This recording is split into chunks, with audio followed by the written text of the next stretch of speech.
तो दोस्तों आज 23 दिसंबर 2023 बात करेंगे इस वीडियो पे एकदम न्यूली लिस्टेड कंपनी इरेडा की शेयर के बारे में, जहां पे लगातार मेरा खरीदारी करने का राय था। अलग अलग लेवल पे मैं आपको रिकमेंड किया था, कभी 50 रुपये पे, कभी 60-65 रुपये पे, कभी 70-75 रुपये पे, इवन 95 तक मैं आपको रिकमेंड किया था।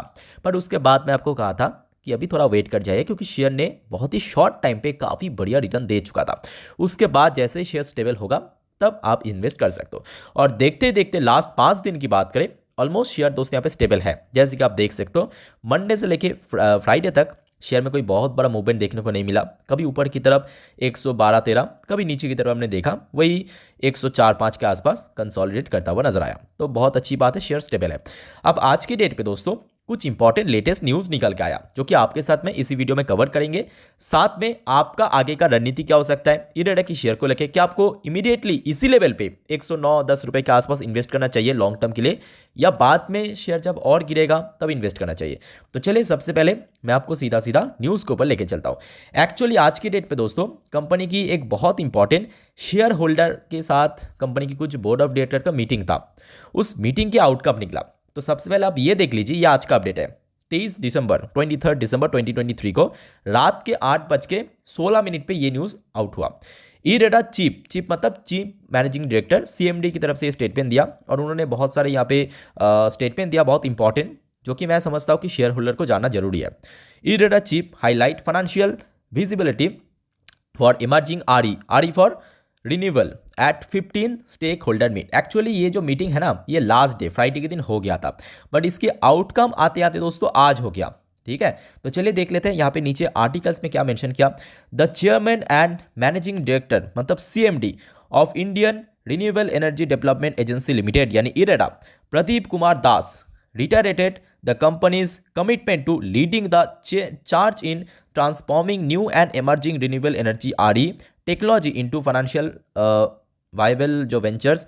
He made this remark during 15 shareholder जो कि इंटरएक्शन मीट जो यहाँ पे हुआ था, ठीक है, शेयर होल्डर के साथ यहाँ पे बेसिकली वर्चुअली यहाँ पे मीटिंग हुआ था, हेल्ड ऑन फ्राइडे। ध्यान से देखना, ये फ्राइडे का आउटकम है, पर आज दोस्तों ये अपडेट हुआ, मतलब मार्केट को मालूम पड़ा आज की डेट पे through a virtual platform which served the platform discussion to advancing development of the renewable energy sector. तो इनकी तरफ से ये सारे स्टेटमेंट दिया इन्होंने। एक्चुअली यहाँ पे बहुत कुछ टॉपिक के ऊपर डिस्कशन किया कि कैसे हमने देखा आज की डेट पे जो पावर जनरेशन का प्रोसेस, अब देखिए पावर जनरेशन इसके पहले कैसे होता था, कोल बेस्ड, इवन आज भी है, चाहे टाटा पावर की बात करें, अदानी की बात करें, या सीएससी की बात करें, या पावर ग्रिड की बात करें, आज भी देखिए ये सारे जो बड़े बड़े कंपनी पावर जनरेट करता है या डिस्ट्रीब्यूट करता है, मेन जनरेशन होता है कोल बेस्ड पावर प्लांट से। बट बहुत हद तक दोस्तों यहाँ पे कम हो चुका है। मतलब आज के डेट में बहुत सारे कंपनी जैसे कि टाटा वगैरह हो गया, आपके अदानी वगैरह हो गया, आपके रिन्यूएबल सेक्टर से भी पावर जनरेट कर रहा है। तो इसके बारे में भी इन्होंने बहुत कुछ यहाँ पे मेंशन किया कि कैसे रिन्यूएबल सेक्टर का जो मार्केट एक्सपैंड है बहुत फास्ट पेस में यहाँ पे ग्रो हो रहा है।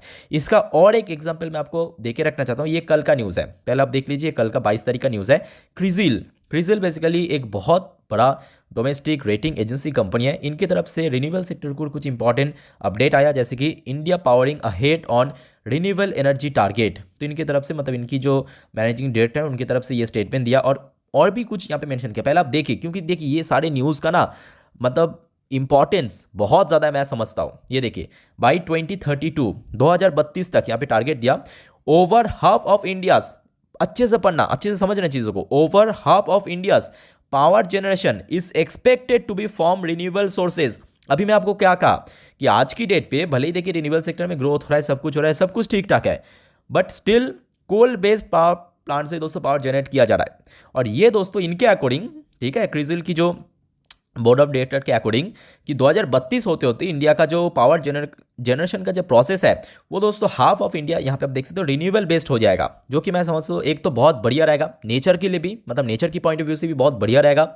और उसके साथ साथ जो सारी कंपनीज खास करके रिन्यूएबल सेक्टर के ऊपर काम कर रहा है उनके लिए तो ज़बरदस्त रहेगा ही रहेगा। तो जैसे कि इन्होंने साथ में ये भी मेंशन किया, countries firmly on course of achieve it's renewable energy target. तो मतलब जो धीरे धीरे यहाँ पे टारगेट रखा था, हमने देखा था अलग अलग साल पे, वो कहीं ना कहीं देखिए इंडिया बहुत अच्छे से अचीव भी कर रहा है। और हाल ही में हमने देखा दुबई में जब कोप 28 हुआ था, हमारे पीएम भी वहाँ पे विजिट किए थे और उनके तरफ से भी यहाँ पे बहुत सारे स्टेटमेंट दिया था रिन्यूएबल के ऊपर, और जिसके चलते हमने देखा कि खास करके लास्ट ऑलमोस्ट एक महीने के भीतर टाटा हो, अदानी हो, ये सारे जो बड़े बड़े कंपनीज को आज की डेट में पावर जनरेशन कर रहे हैं, ठीक है, इनको बहुत बड़े बड़े यहाँ पे रिन्यूएबल सेक्टर से काफ़ी बड़ा प्रोजेक्ट मिला।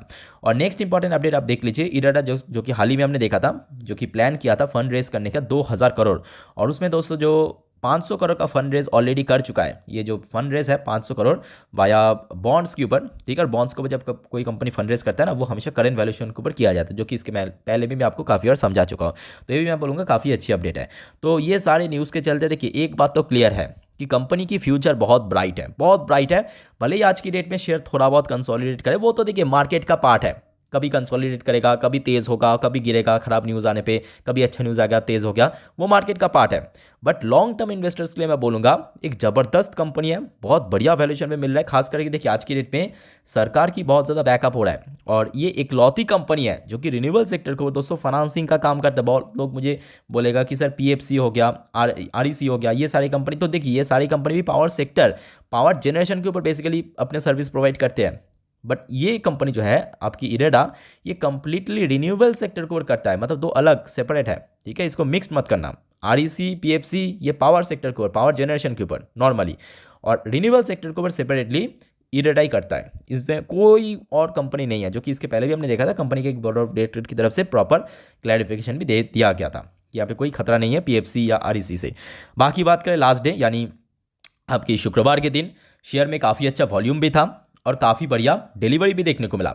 ये भी एक बेस्ट पार्ट है, क्योंकि हाल फिलहाल पे हमने देखा था, देखिए शेयर जब तेज़ हो रहा था ना, यहाँ पे मैं आपको दिखाता हूँ, ये देखिए शेयर में जब तेज़ी हो रहा था ना, कभी 20% कभी 10% का परसेंट की चल रहा था, यहाँ पे डिलीवरी काफ़ी कम हो रहा था। और जिस वजह से मैं आपको कहा भी था कि देखिए 100 क्रॉस कर चुका है शेयर, तो एक तो काफ़ी शॉर्ट पीरियड में काफ़ी बढ़िया रिटर्न दिया है, ऑलमोस्ट 87-90% का रिटर्न दिया बहुत ही शॉर्ट पीरियड में। तो अभी वेट कर जाए, उसके पीछे रीज़न ये भी था एक कि इसमें जो डिलीवरी का नंबर था या परसेंटेज था, रेट था, काफ़ी कम था, 20% कभी 21%। बट लास्ट डे की बात करें, डिलीवरी भी देखिए बढ़ता हुआ नजर आ रहा है, ऑलमोस्ट 40% के आसपास, 39.11% के आसपास हमें डिलीवरी उठाता हुआ नजर आ रहा है। तो ये कुछ इंपॉर्टेंट अपडेट्स। आप चलिए मैं आपको सीधा टेक्निकल चार्ट पैटर्न को लेकर चलता हूँ, वहाँ पे जाके इस टॉपिक को और डिटेल में और अच्छे से समझेंगे कि आपकी मतलब आपका एंट्री पॉइंट कहाँ पे होना चाहिए शेयर के अंदर। मैंने ओपन किया हूँ कि इरेडा की शुरू से लेकर अभी तक 4 आवर्स की चार्ट पर आप देखिए, ये बहुत पुरानी लिस्टेड कंपनी नहीं है, ऑब्वियसली एक महीना भी पूरा नहीं हुआ, तो ऑब्वियसली बहुत पुराने चार्ट पैटर्न पाना तो इम्पॉसिबल है, ठीक है। तो जो शॉर्ट फ्रेम की चार्ट पैटर्न उसके ऊपर बेस करके हम समझेंगे, अलग अलग इंडिकेटर्स को बेस करके। तो सबसे पहली बात देखिए, ये 4 आवर्स की चार्ट पैटर्न पे यहाँ पे आरएसआई इंडेक्स जो निकल कर है 66 के अराउंड। अब देखिए लास्ट 4-5 दिन से हमने देखा शेयर थोड़ा बहुत स्टेबल नजर आ रहा है, जैसे कि आप देख सकते हो लास्ट टाइम तेजी देखने को मिला था इस लेवल पे, यहाँ पे, ठीक है। उसके बाद शेयर में थोड़ा करेक्शन हुआ, मार्केट भी थोड़ा बहुत बीच में एक दिन करेक्शन हुआ था, उसके बाद देखिए शेयर काफी अच्छा स्टेबल। तो ऊपर की तरफ जो इंपॉर्टेंट लेवल्स निकल के आ रहा है अप्रॉक्स 112 के आसपास, नीचे की तरफ हमने देखा कि शेयर ऑलमोस्ट 104-3 कभी इसी लेवल के आसपास कहने के सपोर्ट मिल रहा है। तो आपका एंट्री पॉइंट मैं बोलूंगा 2 टाइप का हो सकता है। एक तो शेयर नीचे पहुंच गया, थोड़ा सा करेक्शन, क्योंकि एक आध परसेंट की 1-2 पॉइंट की नीचे ऊपर नीचे चलता रहता है, ठीक है। तो अगर शेयर आपको 106-7 इसी लेवल के आसपास मिल गया, मेरे हिसाब से एक बढ़िया एंट्री पॉइंट हो सकता है, क्योंकि ऑलरेडी हमने देखा मार्केट जिस दिन क्रैश किया था, याद करके देखिए, ठीक है, सेम डे पे भी हमने देखा था शेयर नीचे की तरफ गया था जरूर, ऑलमोस्ट 98 तक पहुंच गया था, बट स्टिल सेम डे पे ही 100 के ऊपर आके क्लोजिंग गया था। तो ये बात तो पक्की है कि नीचे की तरफ देखिए 100 का एक बेस बना चुका है शेयर, लास्ट कुछ टाइम से एकदम से जब जंप किया यहाँ पे एक बेस बना चुका है। तो जिस वजह से 100 के नीचे जा पाना आई थिंक थोड़ा तो टफ रहेगा। तो प्रेजेंट जो सिचुएशन उसके ऊपर बेस करके मैं बोल रहा हूँ, आप चाहते इसमें 106 के आसपास से इन्वेस्ट करना शुरू कर सकते हो। अब दूसरी इंपॉर्टेंट जो लेवल है एंट्री लेने की, वो है ऊपर की तरफ। सपोज आपने देखा कि नेक्स्ट डे बहुत ऊपर पहुंच गया, तो उस केस में जब शेयर 114 के अराउंड पहुंच जाएगा, उस केस में एंट्री लेना, क्योंकि लास्ट कुछ टाइम से हमने देखा था 113-14 के आसपास बार बार शेयर को रेजिस्टेंस भी मिला, ठीक है। ये हो गया बेसिकली। और उसके साथ साथ ये भी अच्छी बात है कि इसका जो बोलिंजर बैंड है वो भी देखिए धीरे धीरे श्रिंक हो रहा है, जो कि बहुत अच्छी बात है श्रिंक होना, क्योंकि एक स्टेबल पोजीशन पे शेयर आ रहा है। और खास करके जो लोअर प्राइस बैंड है वो देखिए धीरे धीरे ऊपर की तरफ शिफ्ट हो रहा है, मतलब जो नीचे की तरफ रिस्क है गिरावट होने का वो काफ़ी कम हो रहा है। यहाँ पे भी हमें हिसाब से मालूम पड़ेगा। तो मेरे तरफ से पूरा सजेशन है कि देखिए आपके पास अगर शेयर है अलग अलग लेवल पे लोग बाई किया था, होल्ड करें, बिल्कुल सेल मत करना, लॉन्ग टर्म के लिए अच्छी कंपनी है। और अगर आपको परचेस करना है, ये सारे जो लेवल्स मैं आपको बताया, यहाँ पे आप चाहे तो लॉन्ग टर्म की पॉइंट ऑफ व्यू से बाय भी कर सकते हो। बाकी दोस्तों इससे रिलेटेड कोई भी जानकारी आएगा, इंपॉर्टेंट न्यूज़ आएगा, तुरंत मैं आपको वीडियो के साथ शेयर कर दूंगा। और जिस वजह से आप सभी को मैं रिक्वेस्ट करूंगा चैनल को साथ सब्सक्राइब करके रखिए चैनल को। और इसके पहले ऑलरेडी मैं 4 इंपॉर्टेंट वीडियो अपलोड कर चुका हूँ, वो वीडियो भी प्लीज़ एक बार चेकआउट करना चैनल पर विजिट करके। फिलहाल मिलता है नेक्स्ट वीडियो पे, तब तक के लिए टेक केयर, बाय बाय, जय हिंद।